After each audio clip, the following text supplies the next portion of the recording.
The massive crystalline ship materialized above New York City, like a jagged mountain of pure light, its faceted surface refracting the morning sun into 1,000 rainbows that danced across the skyscrapers below. Admiral Kate Morrison stood on the bridge of the orbital defense station, watching the alien vessel with a mixture of awe and growing dread. In her 30 years of military service, she had never seen anything so beautiful or so terrifying. "Admiral, we're receiving a transmission," reported Lieutenant Tom Rivers, his young face pale as he monitored the communications array. It's not like anything we've encountered before." The main screen flickered, and suddenly they were looking at something that defied easy description.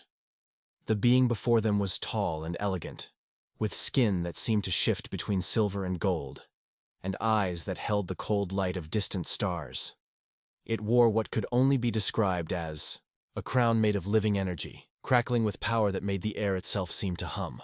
"I am Prince Kael of the Luminari Empire," the creature spoke, its voice resonating with harmonics that made every human listener feel small and insignificant. "Your primitive world lies within our territory now. You will surrender immediately, or face the consequences of defying the rightful rulers of this galaxy." Kate straightened her shoulders, feeling the weight of 6 billion lives pressing down on her. She had been chosen to speak for humanity in this moment, and she would not let fear silence her voice. "This is Admiral Morrison of the United Earth Defense Force. Earth is not for sale, rent, or conquest. If you want our world, you'll have to take it." Prince Kael's expression shifted to something that might have been amusement on a human face, but on his alien features looked more like contempt. "You misunderstand, little Admiral. We are not asking. We are informing. Your species will serve us, as countless others have before. It is the natural order." "Natural order?" Kate's voice carried across the bridge, and she could see her crew, straightening at her tone. "Let me tell you about natural order, Your Highness. On Earth we have a saying, 'Might makes right' is the philosophy of bullies. And we've dealt with plenty of bullies." The alien prince tilted his head, those star-bright eyes narrowing. "You speak of might? Our empire spans 1,000 systems. Our fleets have conquered species that could atomize your world with a thought. What could your primitive race possibly offer in resistance?"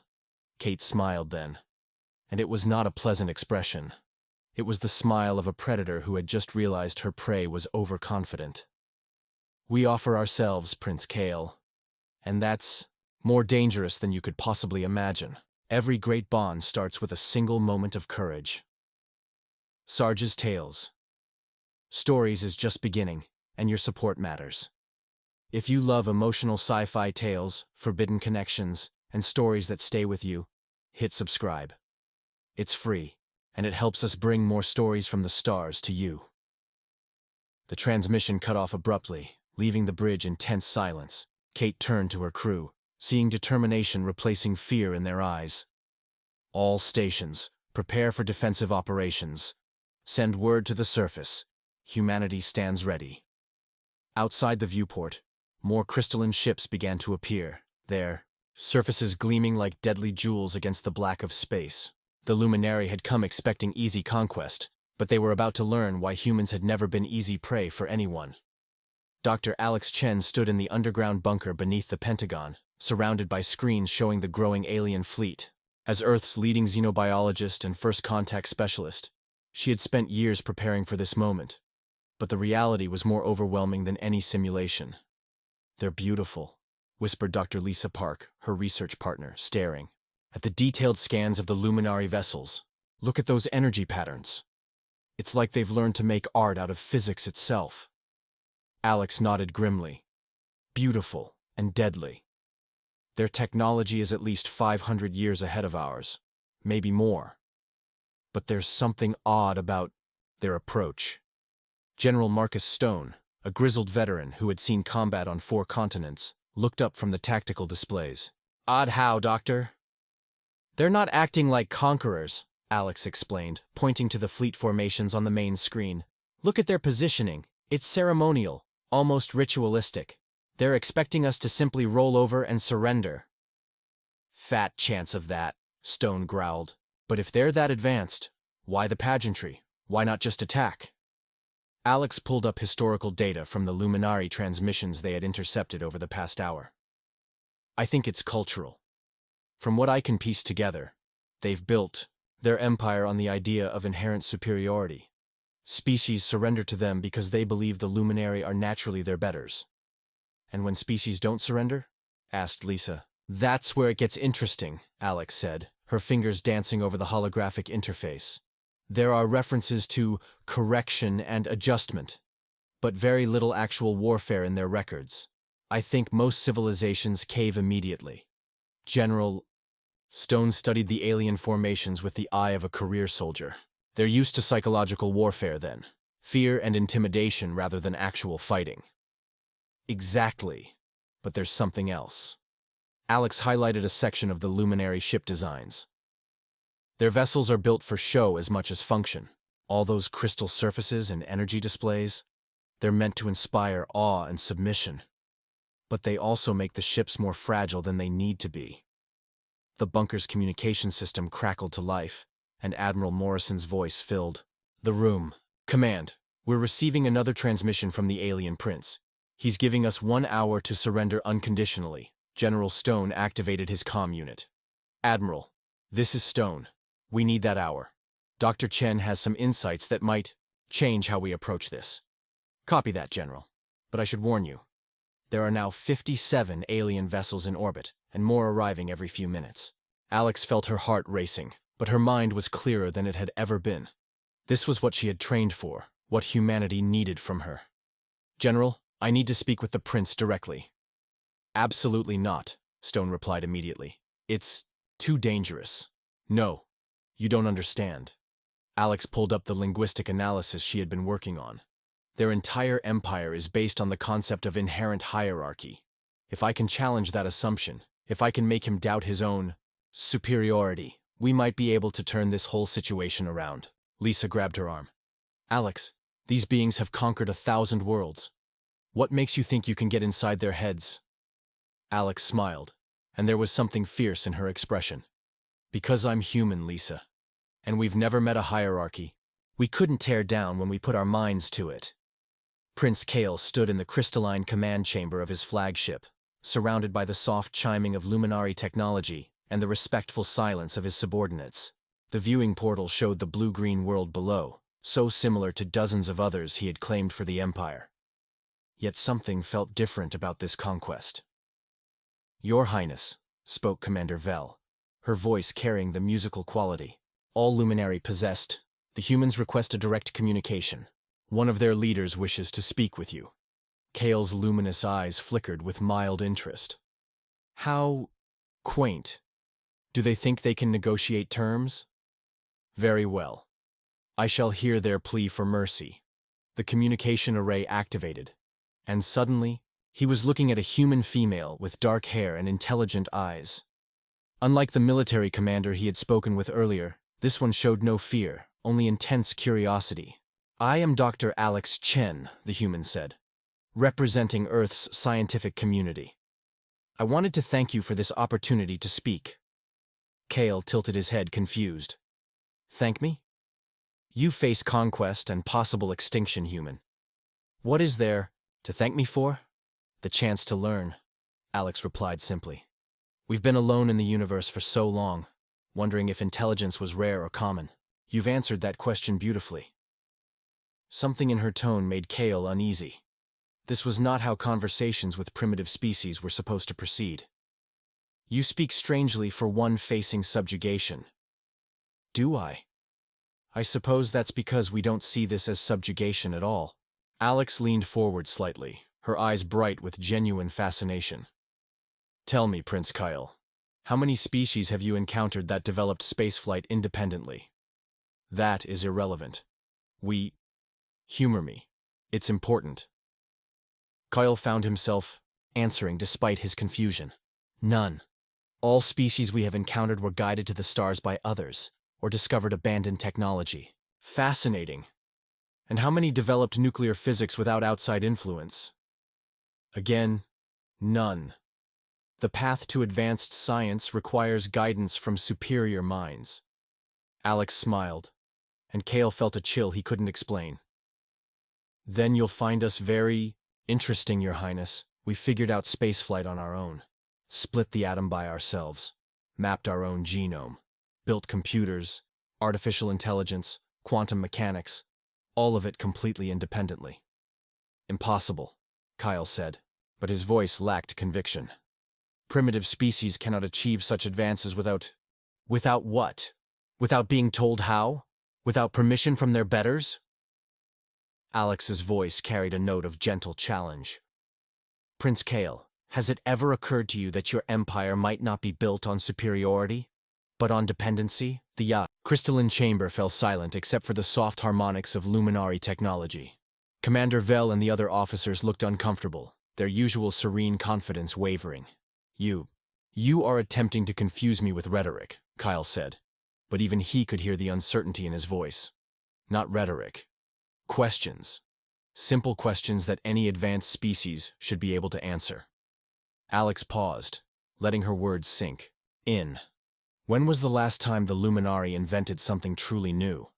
When did you last discover a scientific principle that no one had taught you? When did you last solve a problem that your ancestors hadn't already solved? Kale felt something crack inside his worldview. The human's questions struck at concepts he had never considered, assumptions that formed the very foundation of Luminari. Society. We are the inheritors of ancient wisdom, he said weakly. We preserve and perfect what was given to us by those who came before. Preserve, yes. Perfect, perhaps. But create, innovate, pioneer? Alex shook her head sadly. Your Highness, I think your empire is built on a lie. You're not conquering primitive species. You're collecting children who never learned to walk, on their own. The silence in the Luminari command chamber stretched like a taut wire, ready to snap. Prince Kyle felt something fundamental shifting in his understanding of the universe, and he did not like it. The human's words echoed in his mind, challenging beliefs that had been carved in crystal since his birth. You dare suggest that the Luminari Empire is… flawed.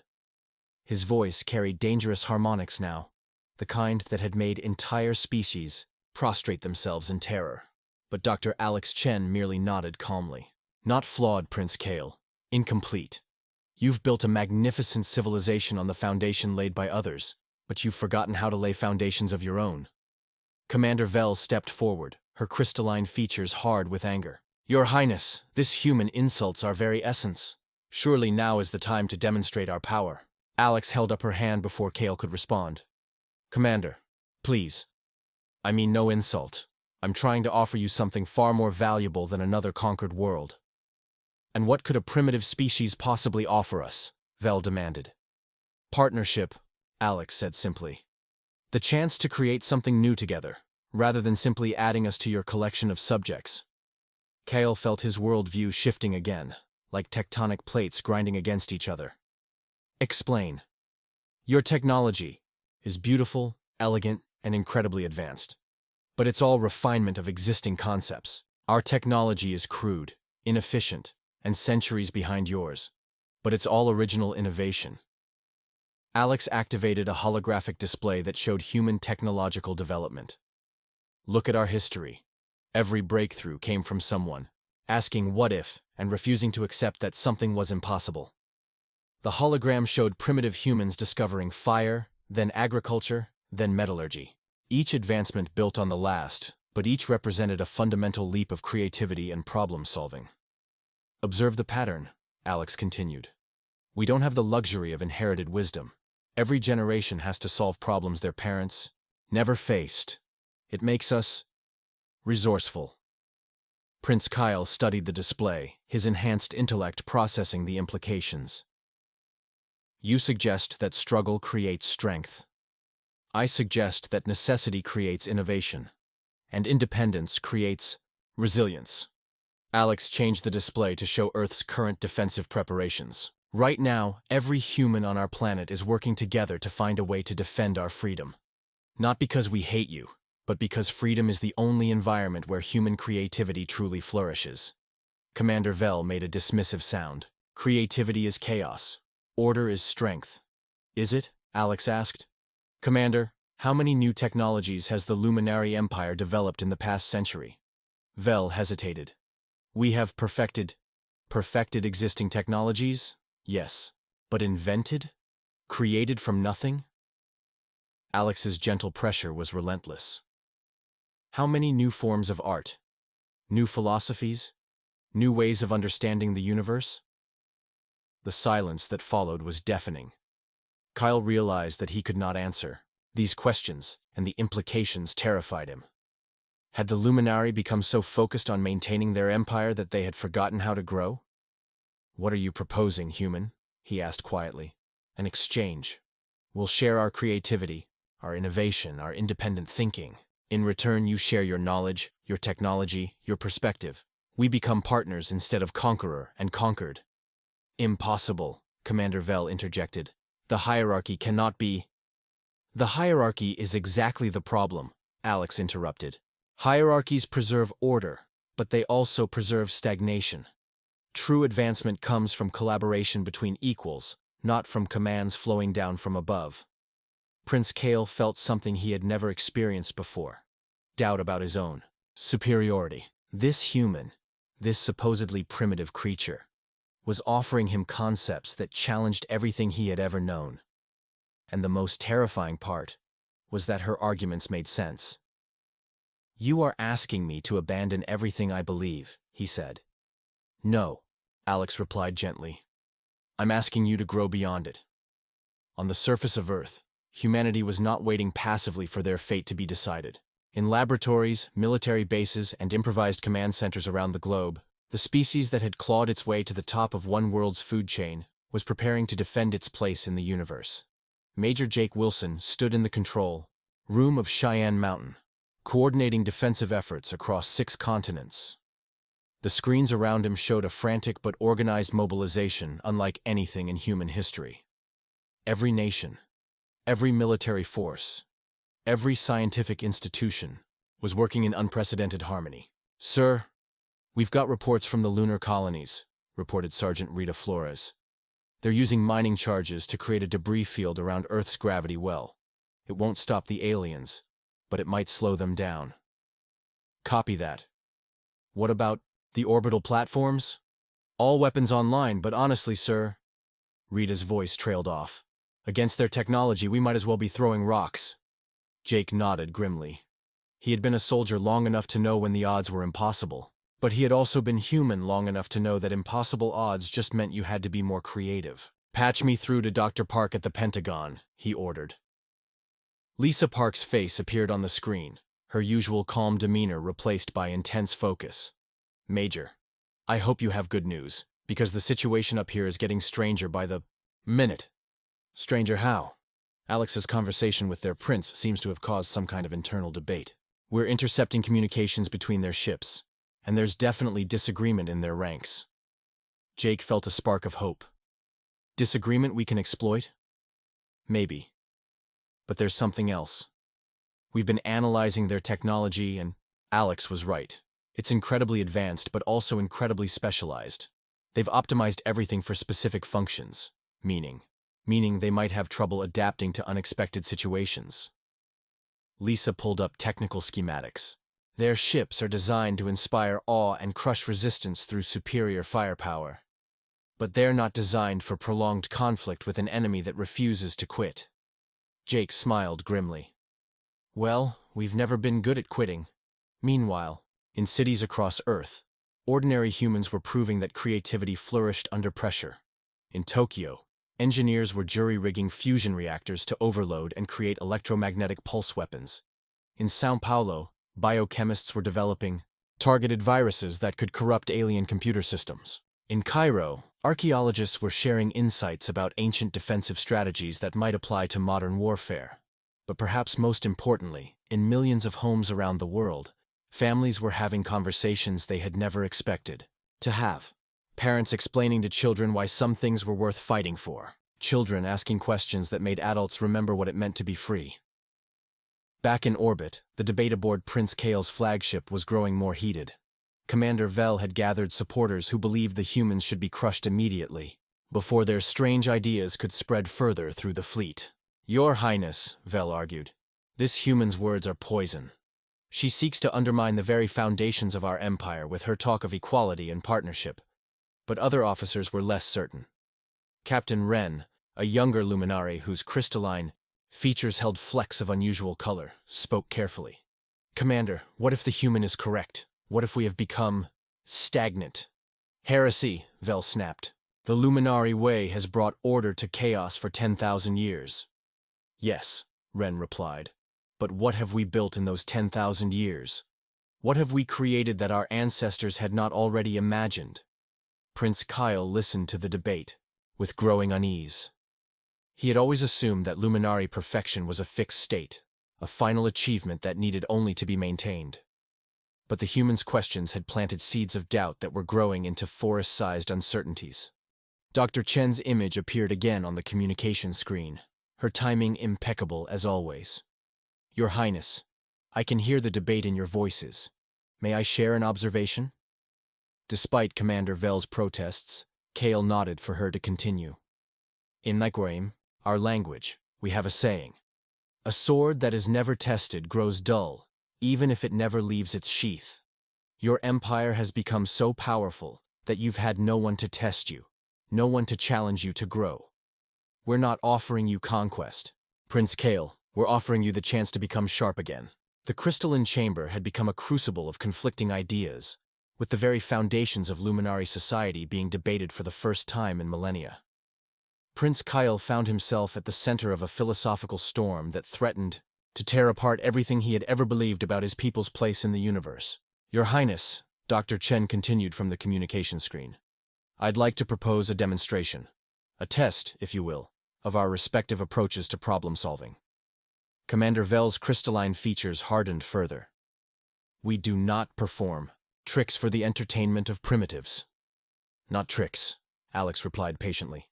"Science, the foundation of all advancement." She paused, studying the assembled luminary officers. "Unless, of course, you're afraid of what the results might show." Captain Wren stepped forward, his multicolored crystal patterns seeming to pulse with curiosity. "What manner of test do you propose, human?" "Something simple. We present both our species with the same problem and see how we approach solving it. No weapons, no violence, just pure intellectual challenge." Prince Kale felt torn between curiosity and caution. Everything in his training told him that engaging with inferior species in such a manner was beneath his dignity. Yet something deeper, something that might have been excitement, urged him to accept. "What problem?" he asked. Alex smiled. "Energy efficiency. Both our species use technology that requires massive amounts of power. Show us your most efficient energy source, and we'll show you ours. Then we'll see if there's room for improvement." "Through collaboration," Commander Vel made a sound of disgust. "This is preposterous. Our fusion matrices achieve 97.4% efficiency. These primitives barely harness their own star's radiation. Then you have nothing to lose," Alex said simply. "If we're as primitive as you believe, our attempt will only prove your superiority. But if we surprise you—" She let the implication hang in the air.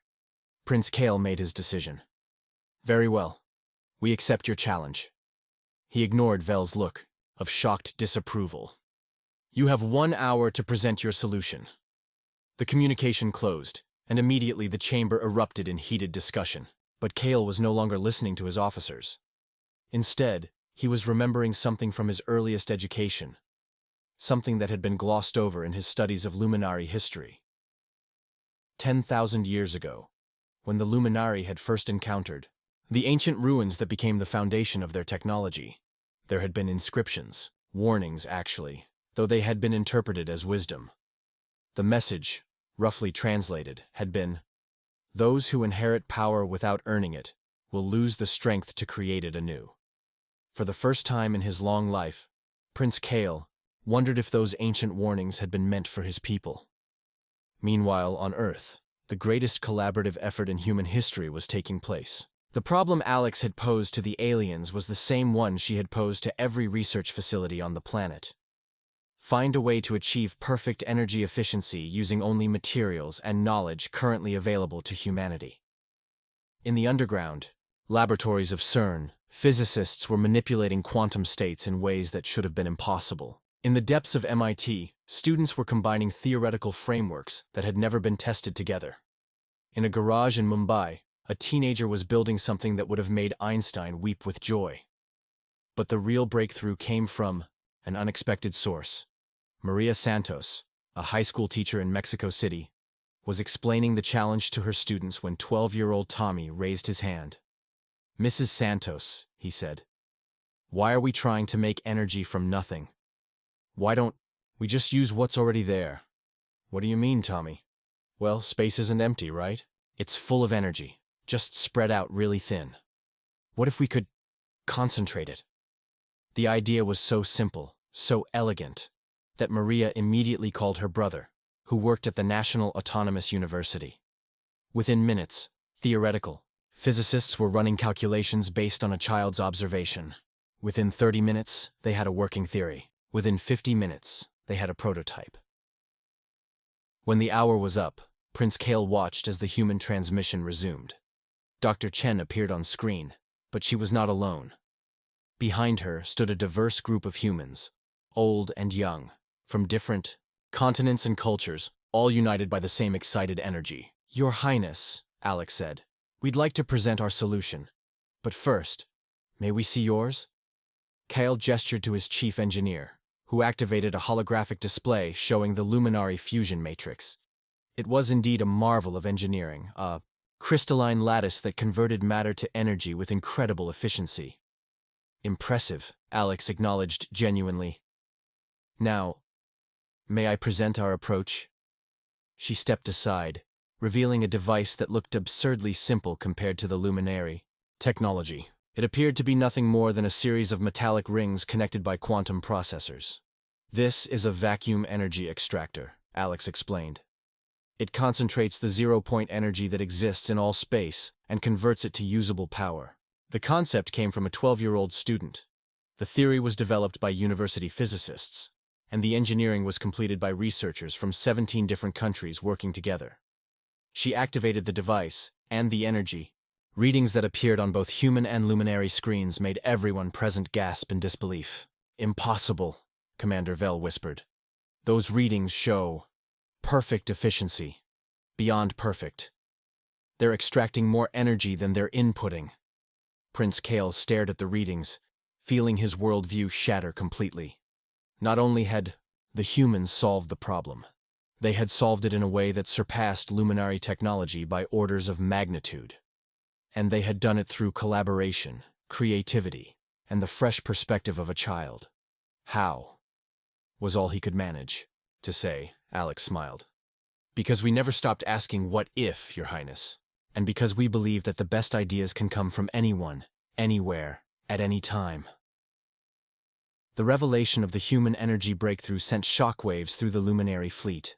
On ship after ship, officers who had spent centuries believing in their own inherent superiority found themselves staring at readings that challenged everything they thought they knew about the universe. Prince Kale stood alone in his private chambers, gazing out at the blue-green world below. For the first time in his long life, he felt small. Not because he was inferior, but because he realized how much larger the universe was than he had ever imagined. The humans had shown him that there were questions he had never thought to ask, problems he had never considered, and solutions that lay beyond the boundaries of luminary knowledge. A soft chime announced a visitor. Commander Vell entered, her crystalline features rigid with anger and something that might have been fear. "Your Highness, we must act now. These humans are dangerous. Their ideas threaten the very stability of our empire." "Do they?" Kale asked quietly. "Or do they threaten our complacency?" "The crew is talking," Vell continued urgently. "They're questioning the old ways, wondering if perhaps we have become too set in our methods. If this spreads to other worlds, to other species under our rule, they might start thinking for themselves," Kyle finished. "They might start asking why they need us to tell them how to live." Vell's horror was palpable. Exactly. The Empire would collapse into chaos. Kyle turned to face his commander, and Vell took an involuntary step backward at what she saw in his eyes. It was not the cold certainty of inherited power, but something Far more dangerous, the warm light of genuine curiosity. "Tell me, Vel," he said softly, "when did we become so afraid of questions that we preferred the comfort of stagnation to the risk of growth?" Before she could answer, Captain Wren's voice came through the communication system. "Your Highness, the humans are requesting another transmission. All ships in the fleet are requesting permission to monitor the communication." Kale nodded. "Grant permission. And, Commander Vel, I believe it's time for our entire fleet to hear what these humans have to say." The main screen activated, showing Dr. Chen once again. But this time she was joined by Admiral Morrison and representatives from every nation on Earth. Behind them, visible through transparent walls, millions of humans were gathering in cities, across their world, looking up at the sky with determination rather than fear. "Prince Kale," Alex began, "we've been monitoring your fleet communications. We know there's debate among your people about what happens next." "There is," Kale acknowledged. "Your demonstration has challenged our assumptions." Admiral Morrison stepped forward. "Your Highness, we don't want a war. We never did. But we also won't surrender our freedom. However, we'd like to propose a third option." "Speak. An alliance," Morrison said simply. "Not conquest, not surrender, but partnership between equals. You have knowledge we need. We have perspectives you need. Together, we might both become something greater than we could ever be alone." From across the luminary fleet, voices began to join the conversation. Captain Wren spoke first. "The humans have shown us possibilities we never considered. Perhaps it is time to learn rather than simply rule." Other voices followed, younger officers who had grown up knowing only the certainty of luminary dominance, but who now saw the poverty of that certainty. They spoke of curiosity long suppressed, of questions they had never been allowed to ask, of dreams they had never been permitted to pursue. Commander Vel tried to maintain order, but the tide had turned. The humans had done something the Luminari had thought impossible. They had shown an advanced species that advancement never stopped, that there was always further to go, always more to learn. Prince Kale listened to his officers' debate, feeling a weight lifting from his shoulders that he had never realized was there. For 10,000 years, the Luminari had carried the burden of believing they were the pinnacle of creation. Now, these remarkable humans were offering to share that burden, to transform it from a weight into wings. "Dr. Chen," he said finally, and the fleet fell silent. "If we were to accept this alliance, what would you ask of us?" "Three things," Alex replied. "First, recognize that no species is inherently superior to another. Second, share your knowledge freely, as we will share ours. And third, never stop asking questions, never stop growing, never stop reaching for something better." Prince Kale looked around his crystalline chamber at the perfect beauty of Luminari technology, and realized that perfection was not an end state, but a process. The humans understood this in a way his people had forgotten. "Commander Vel," he said formally, "prepare a message to the Empire. Inform them that we have not conquered a new world today. We have discovered a new partner."